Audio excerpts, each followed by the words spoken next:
The following is a paid advertisement of St. Anthony Hospital Orthopedics. References to any specific product, services, or entity does not constitute an endorsement or recommendation by St. Anthony Hospital, Carroll Broadcasting, or its advertisers. The views expressed by the host or guests are their own, and their appearance on the program does not imply an endorsement of them or any entity they represent. Welcome to the St. Anthony Hospital Orthopedic Show with Dr. Richard Godding. Dr. Godding specializes in joint preservation, reconstruction, and replacement surgery, and brings over 25 years of orthopedic excellence to St. Anthony Hospital and to the Carroll area. For more information about Dr. Godding, his practice, or St. Anthony Orthopedics, go to santanthonyhospital.org or make an appointment by calling 712-794-5536. Good Sunday morning, Iowa. It's Dr. Rick Godding. Thank you for choosing to spend some time with me here today.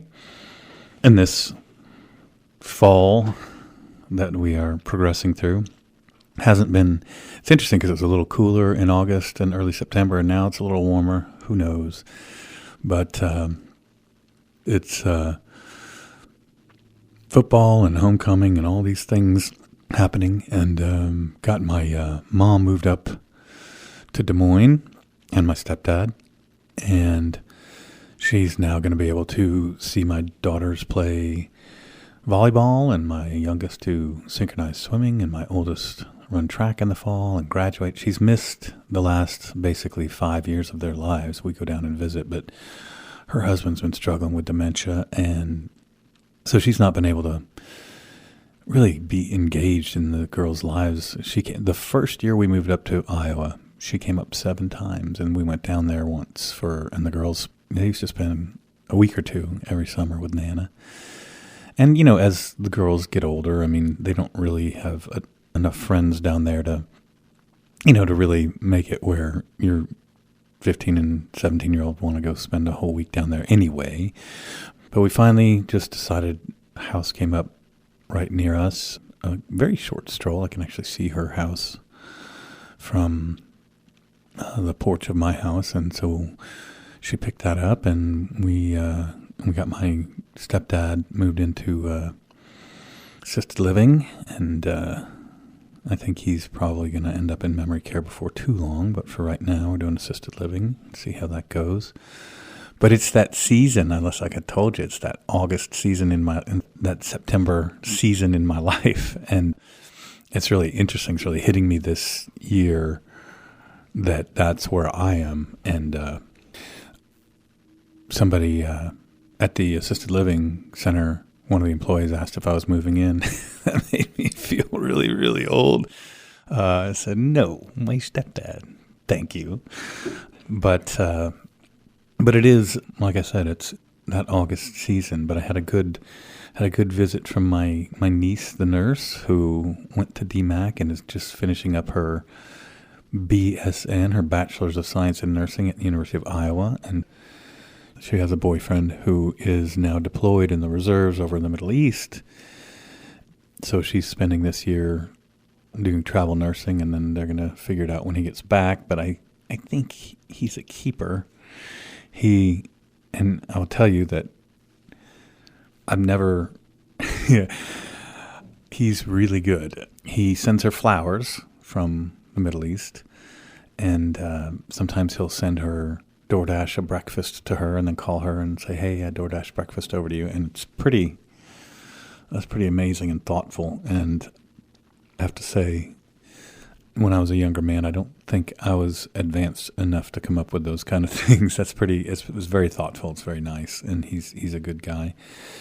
So when they get back, she said they're probably going to, at some point, end up getting married and go live somewhere. And then she thinks they'll probably settle in Des Moines because his family's here and we're here. And so, again, like I said, I think that DMAC is a great value, and all of those things that you can do there. And I think the schools around Iowa, the high schools, would really do their students favors by having more robust vocational training.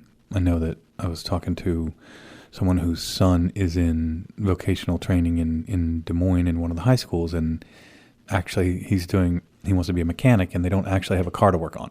It's like, okay. So we need to put some resources there because, really, if you look at it, how many people, I think too many people are steered into college and then end up with a degree that they cannot do anything with, and then they just have this big debt. Whereas if they had just gone into a trade or some kind of another career that took a non-college, meaning non-university type of training program, welding, HVAC, all these things. And then, there's also Home Depot. I was in Home Depot the other day, and this young lady was really, really on it. I asked her a couple of things. Oh, yeah, this is where it is, and walked me over. And I just kind of said, you're really good. I said, if I was Home Depot, I would hang on to you. I said, and I think Home Depot's one of those companies where you can, work as high as you want to go. And she said, oh yeah, my regional manager who's in charge of such and such number of stores started out on the sales floor. And I said, there you go. So I think, my opinion of college is if you're going to be an accountant, engineer, doctor, nurse, and even nursing, you don't need to go to university. You can go to DMAC and spend $15,000 on a degree and be right next to somebody that went to Creighton and spent $130,000 on their degree. Nothing wrong with Creighton, I'm just saying, from a financial perspective. So it's just, I think there's a lot to be said that we need to make sure our kids can read and write and do some math and have a sense of history and civics. And then I think we need to get them prepared for life. And I hope that the schools can recognize that a lot of the kids in their schools are not going to go to college. So what is there? Graduate with a high school degree, and if you don't have a program like that, it's much more challenging to go out there and get what you would consider a career. I consider a mechanic a career. I consider a carpenter a career. Those are careers. And so I think they need to be more career-minded than degree-minded, because I think we just have a lot of kids out there who are working in non-career jobs who have a very expensive college degree behind them. And so, anyway, I don't know how I got onto that. I guess I do. But I wanted to talk a little bit more in detail, because last time I talked about this Jiffy knee, which is, again, one of the small incision knee replacements, and sort of wanted to talk about, last time I talked about the fact that all of the data suggests, all of the studies suggest that there's a higher percentage of not getting the components exactly where you want them when you're squeezing through a small incision. So that's in all the big studies, including what we call a meta-analysis of the study of the studies. Like, so a meta-analysis might be 75,000 patients split up between 100 studies that each studied, whatever that number would come out to be. So I feel like the robot gives us a much more accurate view of what's going on in the knee, because we have real-time feedback and we're going off a CT scan. We're able to adjust things a millimeter, a degree, and these are not possible with non-robotic techniques. They're just the jigs. The jig is what you use to, so you're always cutting in a knee replacement. You're always cutting the bone with a saw. That's how you get the end of the bone off.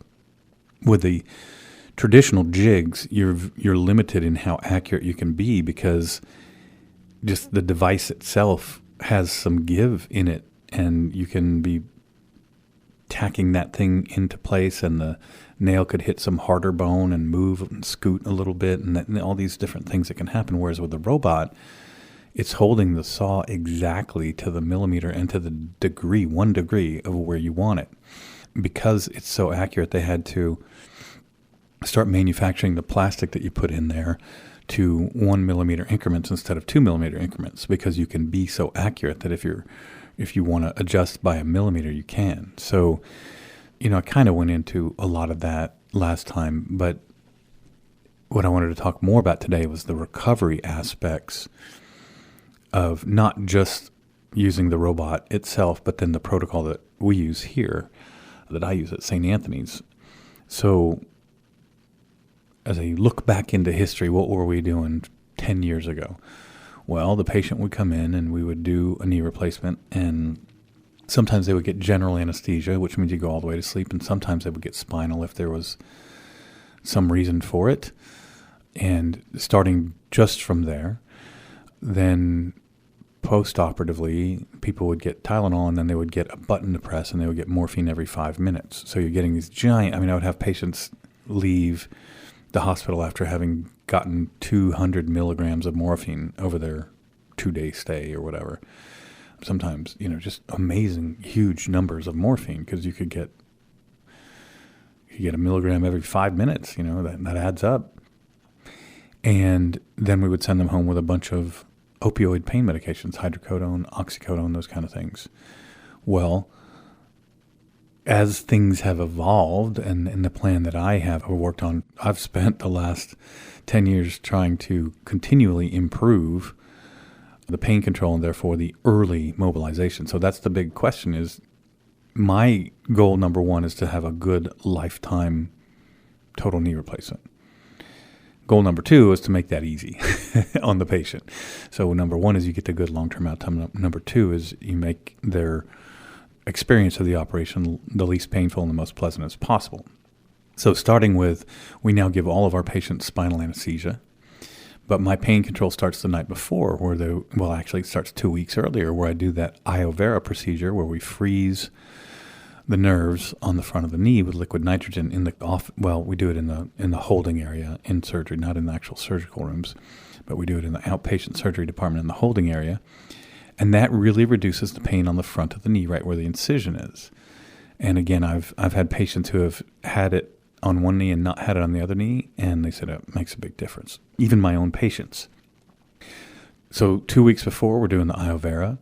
The night before, you're taking, unless you have an allergy or any other reason not to, you're going to take some Celebrex, which is a powerful anti-inflammatory.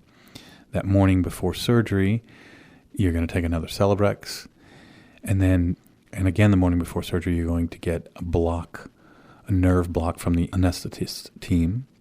I'm going to put a nerve block in during the surgery. We're going to use a lot of longer acting lidocaine instead of the shorter acting and medium acting lidocaines that we used to use. During the operation itself, because the robot allows us to cut the bone exactly to where we want it, such that the tension on the ligaments and tendons, once the cut is made, the tension is already right, as opposed to before we would give everybody, I talked about this, the mechanical alignment. So we'd give everybody the same cut. Then we would release the ligaments off the knee until we felt like it felt good. The problem with that is sometimes you would end up stuffing a great big piece of plastic in there because you have to a little bit off on this side. Oh, that was a little too much, so now I got to put a little bit off on this side. I'm talking about the ligaments now, releasing the ligaments. We don't do that anymore. I never release ligaments, let's just say super rare, during the surgery because I am cutting exactly where I want the bones to be to effect the appropriate tension on the ligament. And by not pulling those ligaments off the bone, that's a part of the operation that's quite painful for the patient postoperatively. So you have all these things coming in. You have the iovera freezing the nerves, called a cryoneurolysis, 2 weeks before. You have the Celebrex the night before, the Celebrex the morning of, the nerve block that the anesthetist does before the case, spinal anesthesia, and then the nerve block I do during the case, using longer acting lidocaine. And then you do not pull the ligaments and tendons off the bone because you don't need to, because the operation is being done more accurately with the robot.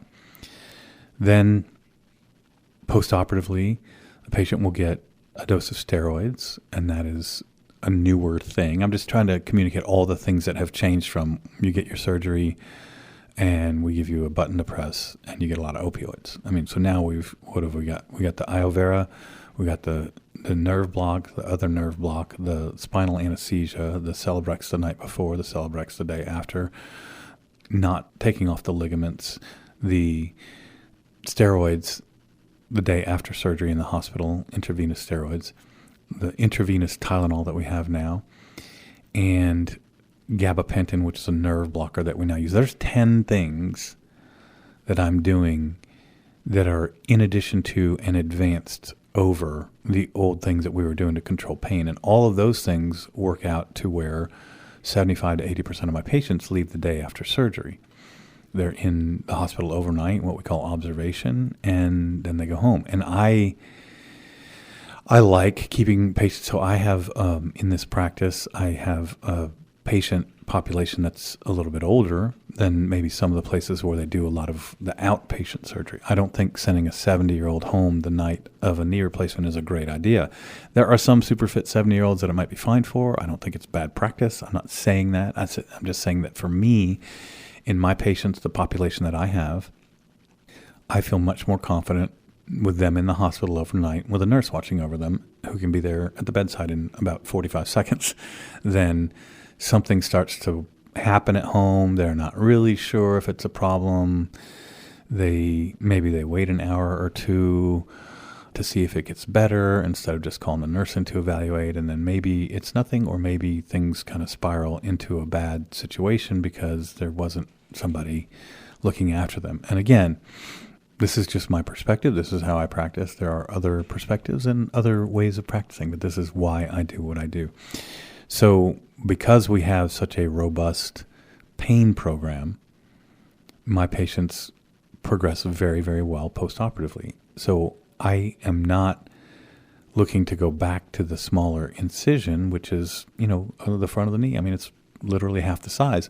Most of my patients are not too worried about how the scar looks on the front of their knee. Their knee replacement patients oftentimes are past the swimsuit modeling age and aren't all that concerned about it. So if the concern is, well, how is it going to feel after the operation? I can just say that our patients do excellent early on after the operation. And I almost never, I think there might have been one or two patients who had very problematic knees who needed what you call a manipulation under anesthesia, which I used to do routinely. Probably 5% of my patients would need it because their knees weren't bending to 90 degrees 6 weeks after the operation. If that's the case, then typically the surgeon will take you in and put you to sleep and move the knee for you. I almost never have to do that, and never in sort of a routine knee, only in a very problematic knee to start with, who maybe they couldn't bend to begin with. And that's, again, because we're cutting the bone exactly where your ligaments are perfectly tensioned and we're not scraping them off. And I think that causes a lot of stiffness when you do that. So I have a lot of reasons why I do all the things that I do, and just having the foundation of the knee replacement program here based on the Mako robot, which, it's hard to explain. It's very conceptually challenging to explain all the aspects of it. But I just say, hey, go drive a 2025 car and then go drive a 1985 car. And that's the difference between, well, really, you could almost say a 1975 car with an 8-track player and an AM radio compared to what you see in your car now, where it's navigation and it slows down if you're getting too close to the car in front of you, and it moves you over if you're going out of the lane, and it asks you if you're sleepy, if you're weaving. I mean, it's just and it's got airbags and all these things that are, just technological advancements that make driving more safe and a better experience. And that's the Mako robot is the foundation of that for our joint replacement program.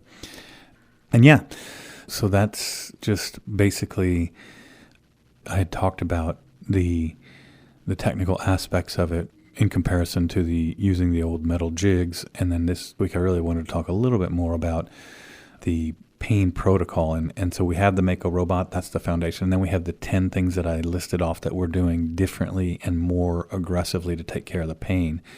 And those things all collaborate together to make it a much more improved experience. And then, of course, Dr. Dirks, my young partner, who's awesome. He does all the total hips. I don't do any of the total hips. He goes through the front. And he has the most advanced table available. They just came out with a new table, and St. Anthony's, after just buying him a table a couple years ago that was very expensive, they just bought him a brand new table. And it sounds, listen, I mean, these tables This is a table that you would go on during the surgery. They're over $100,000. They're very expensive. But his feeling was this is safer for the patient and allows me to execute the operation better. And St. Anthony said, well, then let's buy it. And that's a great environment to be in when you get what you need to take the best care of your patients. So he goes in through the front, anterior robotic hip. And his patients, a lot of his hips will actually go home the same day. And I think that, again, you have to be pretty healthy to want to go home the same day, but the hips do even better than knees. And going through the front anterior hip replacement is just head and shoulders above the older posterior way that I was doing as far as early recovery. And it's day and night. So that's what we're doing with joint replacement here at St. Anthony's. Hope everybody's having a wonderful early fall, and I will be back next week, so you have a blessed week, Iowa. This has been the St. Anthony Hospital Orthopedic Show with Dr. Richard Goding. For more information about Dr. Goding, his practice, or St. Anthony Hospital Orthopedics, go to www.santanthonyhospital.org or make an appointment by calling 712-794-5536.